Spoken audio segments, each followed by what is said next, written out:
Hello friends, welcome back to cricket news updates. IPL মৌসুমের আগেই যুজবেন্দ্র চাহালের এই চাঞ্চল্যকর তথ্যটি প্রকাশ করা উচিত। হ্যাঁ বন্ধুরা, তোমরা সবাই নিশ্চয়ই জানো যে যুজবেন্দ্র চাহাল আইপিএলের অন্যতম সফল বোলারদের মধ্যে একজন।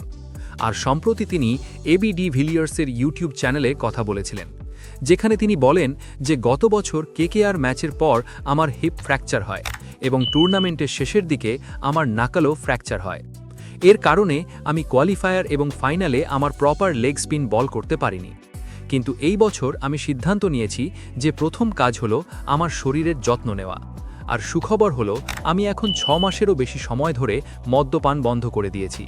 এখন আমি আরও সক্রিয় হতে চাই এবং আমার দলের জন্য 150% দিতে চাই। একজন সিনিয়র বোলার এবং খেলোয়াড় হিসাবে মানুষ আমার কাছ থেকে শিখতে চাইবে।